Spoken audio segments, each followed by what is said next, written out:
네, 코로나19 어제 신규 확진자 수가 다시 두 자릿수로 줄었습니다. 이에 따라 누적 확진자 수는 지금까지 모두 8,652명이 됐습니다. 이런 국내 상황 못지않게 유럽 등 해외로부터의 유입 증가세도 주목해야 할 부분입니다. 관련 내용 서울대우 중앙대 약학대학 교수와 함께 살펴보겠습니다. 안녕하세요. 예, 안녕하세요. 네, 어서 오십시오. 자, 오늘 신규 확진자 증가폭 다시 두 자릿수로 이제 내려온 상황이고요. 사망자는 3명이 더 발생해서 94명 된 상황입니다. 지금 전체 치명률 보면 1.09%, 80세 이상이 10.3% 이렇게 나타나고 있습니다. 전체적인 지금 추이를 어떻게 보고 계십니까? 예, 기본적으로는 뭐 둔화 추세에 있는 거는 확실하다고 저는 계속 얘기하고 있습니다. 이제 100명대에 있다가 또 두 자릿수로 줄어들었다가 이제 갑자기 152명대로 엊그제 늘어나서 이제 좀 놀란 측면이 있습니다만은 다시 오늘 두 자릿수로 줄어들지 않았습니까? 약간의 변동폭은 있습니다만은 기본적으로는 둔화 추세에 있다 이렇게 볼 수 있는데 더 중요한 것은 뭐냐면 이 둔화 추세에서도 오르락 내리락 확진 환자 수는 있겠지만 그것이 관리 가능한 범위 내에 있느냐 하는 게 굉장히 중요합니다. 그러니까 감염 경로나 이런 거를 모르면서 순간적으로 환자가 불어나는 거 이런 일들이 있으면 안 되거든요. 그래서 관리가 가능한 범위 내에 있느냐 이렇게 두는 것이 중요한데 지금은 어느 정도 관리가 가능한 범위에 있다가 약간 벗어난 그런 느낌이 있습니다. 그래서 당국이 훨씬 더 긴장해야 될 그런 경우이다 이렇게 생각이 듭니다. 네. 지금 뭐 산발적인 감염은 계속 나오고 있는 상황인데 기본적으로 둔화 추세라고 말씀하셨지만 특히나 이 면역력이 떨어진 환자들이 있는 병원에서의 감염이 지금 뭐 조금씩이나마 계속 나오고 있습니다. 뭐 대구 같은 경우에는 지금 이제 요양병원뿐만 아니라 종합병원에서도 이런 소규모 집단 감염 사례가 나오고 있는 상황인데 뭐 종합병원까지 정부 당국이 좀 재점검이 필요하다 이런 얘기도 나오거든요. 이제 그렇게 해야 되는데 이제 사실상 환자가 너무 많고 제가 말씀드린 대로 관리 가능한 범위를 벗어나게 되면 이게 이제 기본적으로 어려워집니다. 소위 말해서 이제 역학조사가 어려워지는 거죠. 그러니까 우리가 제가 이제 말씀드리면 1번 첫 번째 환자부터 28번째 환자까지 28명의 환자가 있기는 했지만은 관리 가능한 범위 내에 있었거든요. 우리가 역학조사를 해서 추적도 다 할 수 있고 격리도 다 할 수 있고 그랬는데 이후에 보시면 알겠지만 환자가 폭발적으로 늘어나면서 이제는 역학조사가 거의 불가능해지지 않았습니까? 지금도 마찬가지거든요.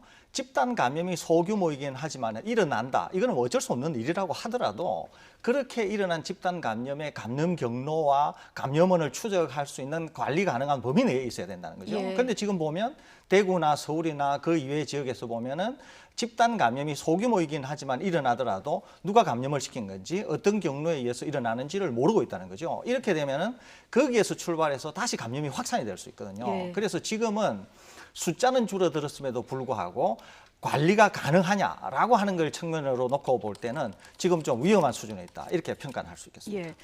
자, 대구에서 사망한 17세 이 고3 학생 얘기를 좀 해보겠습니다.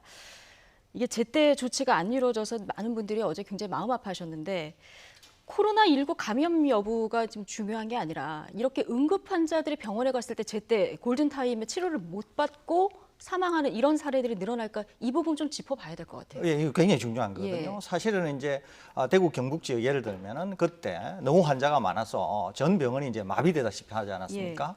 그러다 보니까 이제 심혈관 질환, 예를 들면은 뭐 갑자기 혈관이 터졌다든지, 갑자기 뇌출혈이 생겼다든지, 갑자기 교통사고를 당했다든지 이렇게 응급 환자도 병원에서 진료를 할 수 없는 상황이 생길 수 있을 것 같아서 정부가 국민안심병원을 지정을 했거든요. 그런데 지금 이 17세 소년이 처음 찾아간 곳이 경산병원이지 않습니까? 여기가 사실 국민안심병원이에요, 여기가. 그러면은 이 환자를 받아야 되는데 어떻게 됐느냐면은 이 환자가 고열을 보이니까 코로나19가 의심이 됐던 거죠.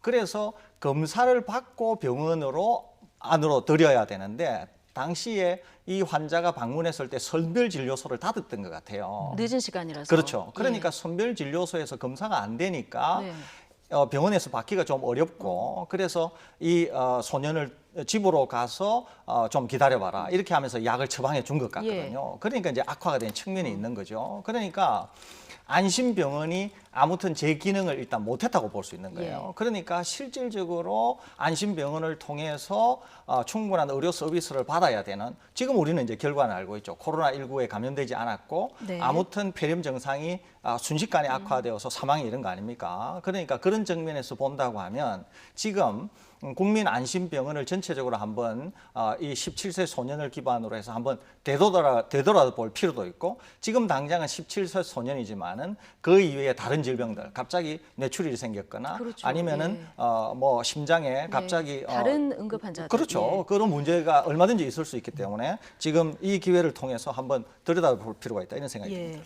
사실 지금 이 문제가 이제 뭐 예를 들어서 한 39도에서 40도 정도 열이 나는 환자가 왔다. 그러면 코로나일 수도 있고 아닐 수도 있겠죠. 이제 병원은 집단 감염 우려를 당연히 할 수 있겠지만 어쨌든 그 정도 열이 난다면 이 검사 결과 유무와 관계없이 뭐 검사 결과가 아직 없다면 이제 분리를 해서라도 치료를 해야 되는데, 이게 지금 말한 안심병원에서도 제대로 안 되는 상황이고, 거기에 동네 병원이면 더 심각할 것 같거든요. 이렇게 좀 증상이 심각한 환자가 오더라도 혹시 이게 뭐 검사 결과가 없으면 당장 이제 치료를 받지 않고 다른 병원, 상급 병원으로 가봐라, 이런 식으로 일종의 미루는 경우가 생길 것 같은데요. 그렇습니다. 그러니까 동네 병원에서는 전혀 뭐 관리를 할 수 없는 일단 환자라고 볼 수 있어요. 기본적으로 얼핏 보기에는 코로나19처럼 보이니까요. 동네 병원에서는 이제 이 환자를 받을 수도 네. 없거니와, 경산병원 같이 좀 큰 병원도 기본적으로 이 환자가 코로나19인지 아닌지는 모르니까 병원이 허락하는 한에는 완전한 격리실로 격리를 네. 해서 집중 치료를 했으면은 예.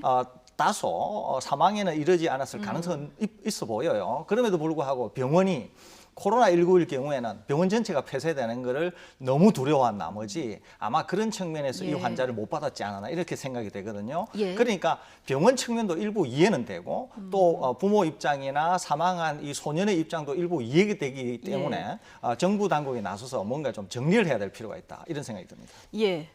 자, 어쨌든 이 학생 그 최종 검사에서는 음성으로 이제 판정이 났습니다. 이건 질본뿐만이 아니라 다른 두 군데 병원에서 같이 했기 때문에 아마 음성이 맞을 것 같은데, 중간에 그럼 양성이 일부에서 나온 거는 왜 그랬을까? 이 부분에 대한 궁금증이 아직 있는 것 같습니다.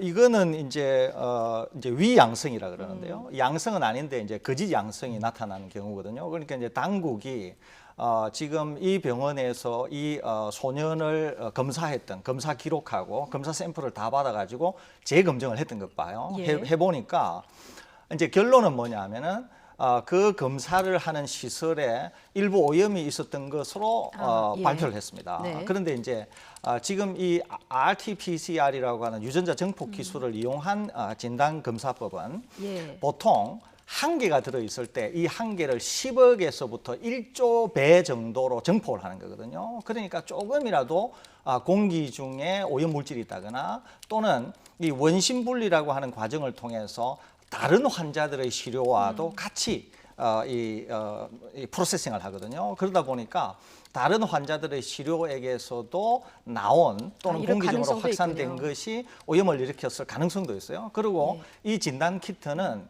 양성인지 양성이 아닌지 또는 실제로 정폭이 됐는지 안 됐는지 하는 거를 매우 정밀하게 알 수 있도록 네. 모든 조건을 다 갖추고 있는 그런 킷이거든요. 예. 그래서 아마 그런 것을 종합적으로 판단해서 검사소에서 일부 좀 문제가 있었다, 이렇게 당국이 발표를 했는데, 저도 이제 충분한 지식을 갖고 있는 사람으로서 예, 보면은 당국이 말한 것이 맞지 않을까, 이렇게 생각이 듭니다. 예. 네.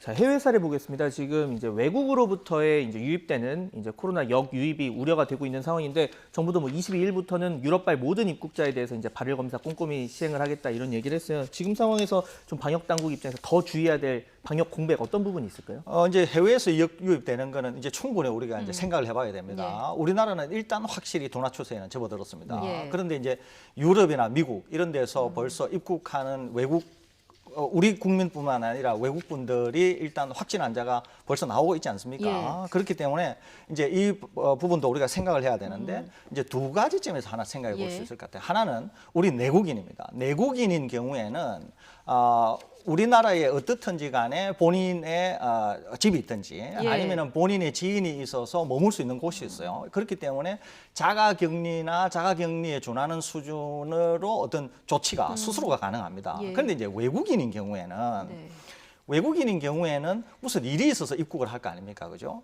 그런데 만일에 우리가 자가격리를 한다거나 뭐 출입을 통제한다거나 이러면은 외국인이 국내에 입국할 아무런 이유가 없는 것이죠. 그러니까 외국인인 경우에는 입국을 하게 될 경우에는 물론 내 외국인을 막론하고 특별 입국 절차를 통해서 들어왔을 때는 내 외국인을 막론하고 협조가 필요한 거예요. 어떤 형태로든지 간에. 예. 그래서 이제 우리 IT 기술을 이용한다든지 또는 혹시라도 외출을 하게 될 경우에는 몸에 증상이 생겨서 확진 환자가 될 경우에 이런 경우에는 뭐 감염 확산을 일으킬 가능성이 있지 않습니까? 네. 그러니까 국내 분들은 자가격리 수준에 준하는 조치를 좀 설명을 드리고 외국인 분들인 경우에는 어차피 업무상 국내를 방문한 것이기 때문에 이분들에게는 어떻게든지 간에 협조를 받아서 IT 기술이나 이런 게 접목이 되어서 언제든지 트래킹이 가능하고 예. 또 언제든지 이분들이 도움이 필요하면 우리 당국에 연락을 해서 최대한으로 감염 확산이 방지되는 이런 수준을 아마 당분간은 취해야 되지 않을까 생각이 되는데 예. 이런 조치들마저도 충분한 실효를 거둘 수 없다.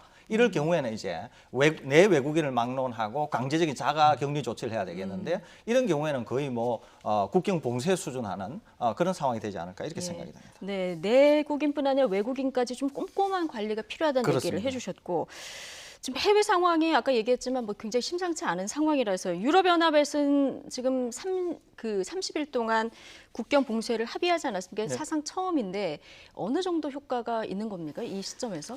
저는 개인적으로는 뭐 전혀 효과가 없을 거다 전혀 이렇게 효과가 없을 보거든요. 거다. 전혀 효과가 없거나 예. 거의 없을 거다 이렇게 생각합니다. 왜냐하면 팬데믹이라고 하는 용어 자체가 예. 팬데믹이 이미 다 퍼졌다. 다 퍼졌다. 예. 이미 만연하다 이런 얘기거든요. 그러니까 이제 국경 봉쇄라고 하는 카드를 꺼낸 건데 이것은 국민의 정서나 어떤 정치적 이유나 이런 것들이 맞물려서 하는 것이지 실효성은 거의 있을 것 같지 않거든요. 그리고 지금 우리가 보는 것처럼 이미 중국에서 굉장히 환자가 많을 때 예. 국경 봉쇄를 한 나라들이 굉장히 많습니다. 네. 그럼에도 불구하고 지금 우리가 보고 있는 것처럼 그 나라들도 거의 다 뭐 감염 확산이 되어서 지금 환자가 굉장히 많은 상황이거든요. 그러니까 지금 이렇게 유럽이 이미 심각해졌는데 예. 국경 봉쇄라고 하는 게 그렇게 실효성이 있을까? 저는 좀 부정적이다 이런 말씀입니다. 예, 알겠습니다. 뭐 안정화될 때까지 혹시 백신 개발될 때까지 좀 누가 잘 버티냐 이 싸움이 될 것 같습니다. 어쨌든 내일부터 다시 주말인데 당국에서 지금 강조한 사회적 거리두기 꼭 더 철저하게 좀 지켜야 되는 이런 시점이 아닌가 싶습니다.